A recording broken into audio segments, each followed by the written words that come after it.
Hey everybody, welcome back to Adventures with Dice. I'm Rob and I'm your host for these videos.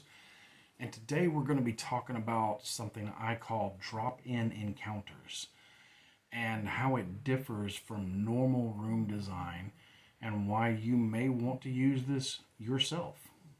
Now, any of the drop-in encounters that I show here are also going to be available on my Patreon if you want to join. Everything's $1, or not everything's $1. For $1 a month, you get access to everything. But if not, then just enjoy the video. So, what are drop-in encounters? Well, I don't like random encounters. I've never liked random encounters. Mainly because it's more work on me, because players randomly run into something and I have to scramble to get everything together for an encounter because I use miniatures and maps or terrain or whatever. So I like to pre-plan stuff. But what I'm going to do today is kind of show you in my GM notebook, the most important book I own, especially for this game. I have other GM notebooks that cover other stuff like my basic fantasy games and things like that. But, and I'm probably going to do a video at some point if you guys are interested, guys and gals. You just, let me know in the comments if you want to see a video on the kind of stuff I put in my GM notebook. I'll do a deep dive into it and show you what I do. But for today, we're going to look at something that's going to seem pretty familiar right out the gate. And that's when you're designing an adventure with Icrpg, and I would say a lot of adventures, or a lot of games now, is the way I'm getting to think about it, is planning one session at a time instead of trying to plan this overarching campaign that your players probably will not follow. They'll probably go a different route than whatever you think.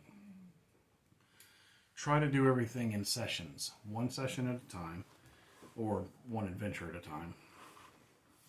So like this first one that I ran was the Horn Beast of the Black Ruins. And I bullet point important information that the players are going to need from the very beginning, and then I start designing rooms because, in my opinion, just skipping ahead to the next encounter, the next important thing that's going to happen with the PCs is far more important than inspecting another 30-foot hallway or 60-foot hallway or stairwell or whatever that doesn't really do anything to add anything to the game. It just slows everything down. So I just give a descriptive text of what the situation is, what the hook is, and then once they start going and adventuring, I give a descriptive text of just briefly covering the insides of the castle or the tunnels that they're in or whatever, and then I set up for the encounter. And then I do the same thing between that encounter and the next encounter, instead of wasting a bunch of time setting stuff up and having them move models around the table, which just honestly doesn't add much to the game. Now, if you like doing that kind of stuff, more power to you. I don't. I like speeding things along and getting the story told. So after they have the basic information and I get ready to give them the flavor text, basically, as they're going into the first encounter of the night, I do something similar to this. All right, my notebook is full of these for the campaign that I'm running. And each one has the room number, what the room is called, the timer, the threat, the treat, and then I draw out a plan for how the room is going to look, and that helps me as a GM to be able to throw stuff on the table really quick looking at my notebook. So that's nothing new. People have been doing that for a while. I've seen multiple videos on that kind of stuff, and I've continued to do it. In my second part of the adventure or campaign, the Blight, I introduced how to do your tree basically for the adventure encounters. I didn't come up with this. This is right out of the Icrpg rulebook, and I just kind of made it my own. And then we move into what the first encounter is, which Depends on what they do, honestly. And I have flavor text for what they see and what the setup is. And then I have, same thing again, got my map drawn out for where everything's going to be, what monsters are in there, my timer, threat, and treat written on the back. And then we have some other stuff back here. Let me skip past some of these adventures because this hasn't been run yet. We come to drop-in encounters. Now, drop-in encounters, which is a term that I came up with to kind of describe what I was trying to do here. And you'll note that all my pages are numbered, so later on I can go, when I'm writing, I can go, okay, use drop-in encounter, page 47. And I know right where to go for it. Now, you could use these in a couple of ways. You could use them as your random encounter. For instance, let's say you're in the wilderness or the dungeon or whatever, and you need to have an encounter, but you didn't actually plan one. With using this system the way I set it up on the page, if you do this ahead of time, you'll be able to flip to one of these type encounters and very quickly answer a few questions going down the page and build an encounter on the fly. Now, could you do this just willy-nilly? Sure you could. But I find it's better to have some structure where you're just answering a few questions to yourself, and that sets up the encounter for you. It's also useful if you are planning your session out and you're like, okay, well, I've got tonight's session, I need 3 encounters, and I know what the first one and I know what the last one, but what is the one in the middle? What do I need to have happen here? Well, you can look back at your drop-in encounters and go, okay, I can use this drop-in encounter because they're fighting skeletons or whatever. And you go down the list, you answer a few questions, and then boom, you've got a setup. And the idea from this came from the Icrpg core rulebook or the Master Edition. They both have it, where you have different types of rooms described with like barrier rooms, ambush rooms, kites, and things like that. Taking that aspect and then building a framework, which is what this is, to work from. So you'll notice immediately that this looks a bit different than the other pages I showed you. So this is drop-in encounters from page 47, and I have listed this as a wilderness, but you could also do the same thing and flip this and use it in a dungeon too. This one in particular is for wilderness adventures, but like I said, you could change a few things on here. Nothing on here is really set in stone. Everything is optional.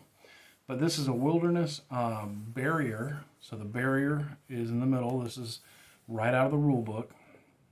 And then I have different points indicating different things, and you're kind of going to go through and answer questions as you go down the page.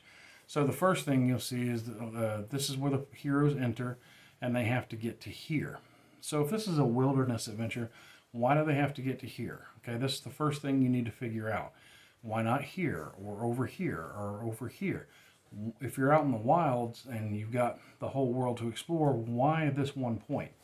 So it could be a trail that they're trying to follow. It could be a bridge. Maybe they have to span this 200-foot rope bridge, and that's the access point to it. It could be the path that they're trying to get to. It could be a broken down wagon they're trying to get to, or it could be hostages that the bad guys have. But regardless, you choose, and those aren't the only options. Those are just some I jotted down for quick reference. You will know when you're writing or building your adventure for the night what fits best, what is the goal that they need to get for that point. And that's what you're determining right here, okay? Now, this spot in the middle, this is the barrier. And if it's a wilderness barrier, it could be a pit, it could be a river, it could be a big stone wall. It could be a lot of things. Now, depending on which way you use the barrier, it may or may not obscure or block line of sight. So if this is a river, yeah, it's going to be hard to cross, or a fast flowing stream, but you could see across it, right? But if it's a barrier, let's take the same barrier and you use that as it's a high stone wall that's going to be hard to get over, they can't see through there. So that blocks line of sight. So X's on here mark indications for places to put bad guys. The O's in the boxes here, those are objectives or obstacles. They could be woods, they could be rocks, they could be ruins. There's stuff for your bad guys to hide behind and use as cover, or your heroes when they get over there. And again, pit, river, wall, something like that is the barrier they have to cross in this type of scenario. Then over here we have the treat, which is more than likely also terrain. And for this, it could be, I have it listed here, a couple of possibilities. It could be dead or dying trees. It could be trees with big, long vines on it. Things that can be used to knock over or swing over to cross, climb, whatever, to get across this barrier. And then down here at the bottom of the page, I have 3 different target numbers listed out, depending on what level-ish kind of game you're running. Are your characters really powerful, really weak, whatever. So I have one for target number 10, target number 12, and target number 14. And with each one, I have threats suggested, and then loot suggested. And you may or may not want to use that. You might look at that and go, yeah, I don't want to use any of those. I want to use this thing. Well, just kind of make sure it falls in line with what the target number is for the room and go for it. Because that's all you're doing. You're answering what is in the middle, what is blocking the way from them getting to this point right here. What bad guys are you using? You're determining down here. But where your bad guys can be, you're picking here. What kind of terrain can be used here as obstacles? What kind of terrain could be used here as treats? And obviously this is where the heroes enter from, somewhere on this edge.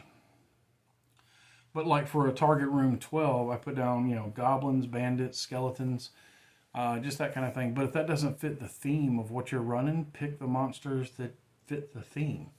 You want to crank it up a notch or two, go up to a 12. You got corrodors, flimes, snake men.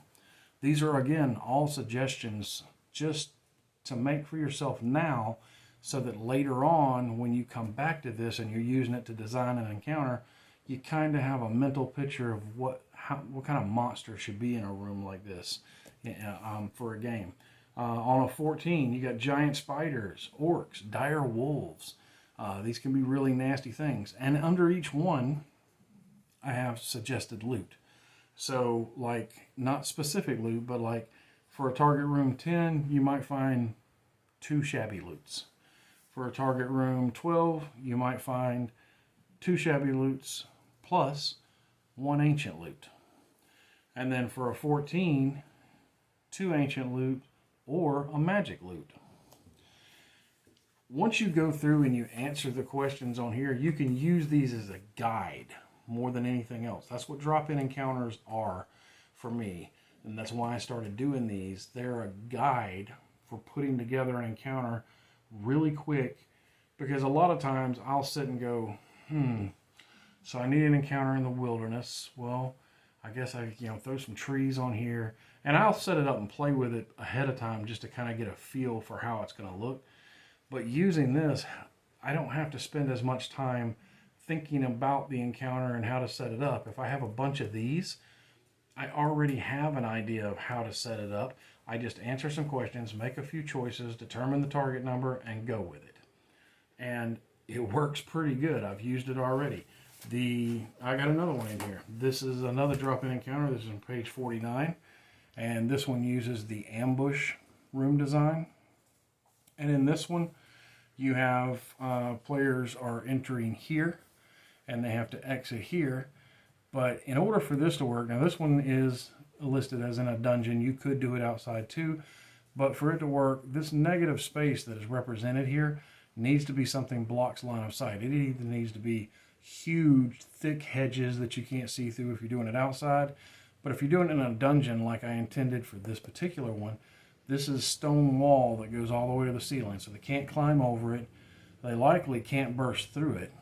So When they enter the room, they're going to see X here, this monster here, who is going to immediately run back this way to his friends, which is going to lead them around here into the ambush where they have to fight these guys to get past them and get to this door to get out. Now, they have to move through this door to proceed. That is the first thing. So they know they have to get from here to here. These could be rock, they could be stone walls, just they go all the way to the ceiling and you can't get through them. Now the treat in here could be a lot of different things. I made some notes here. One of the creatures carries a key to the exit door. Got to kill the creatures to get the key. Or maybe the key to the exit door can be found beyond the enemies. Maybe there's some rubble up in here, or some bones of fallen adventurers that have been thrown up in here, and they can find the key to the door there. Or you can go a different way completely. You could say there are pipes of some type on the wall/ceiling that can be busted to partly flood the room and hinder the enemy. So either way, getting to this point, there's a treat depending on how you want to go about it. And again, those aren't the only options. They're just a few options that I jotted down to kind of get the old noggin going and get me thinking about how to design this room and roll with it. And again, like on my last one, I have a 10, 12, and 14. And in this one, a 10, you got bandits, goblins, boar worms. On a 12, you got giant spiders, mercenaries, blind horrors. Those things are frightening. On a 14, you've got corroders, you've got minotaurs or ogres. And then again, shabby loot times 2, shabby loot times 2 plus an ancient loot, and then ancient loot times 2 or magic loot. And again, you take this idea, you make a bunch of these in your notebook, and then as you're writing later in your book to set up for a night's adventure, it happens. It happens to all of us. You have those moments where you just complete brain fart and you cannot come up with what kind of encounter to set up. You spend a lot of time sitting and daydreaming about what kind of encounter to set up. Having a bunch of these in your notebook where you can just flip through and go, oh, that's a cool one. I've got some cool terrain or whatever that I could set up and do this with. And then you go through and answer some questions that generally are relevant to the type monsters your characters have been facing and the type storyline that you're running, and determine how high of a target number you want the room to be, and you're good to go. So that is what I call drop-in encounters. And it's taking something from the rule book and then going a step further with it to implement it in my notebook and have it as something that I can use easily on the fly in the game or during game prep when I'm setting up an adventure for the night. So those are the kind of things I'm probably going to upload to my Patreon. So if you'd like to get those, jump on there for $1 a month. You can have access to all the stuff I upload. Or, hey, get creative and make your own. I mean, that's 90% of what I do. I love the do-it-yourself aspect of this game, and I love making stuff for games. I've always done it, whether it was miniature games, like miniature war games or role-playing games. I've always created stuff from scratch. So for me, this is like, coming home to my favorite game, because it encourages that in the rules that are written. So I hope that this at least spawned some ideas for you or gave you some inspiration to either go download some of my stuff or make some of your own. I'll probably have all these up on there in the next few days. Until next time, my friends, good gaming and good luck.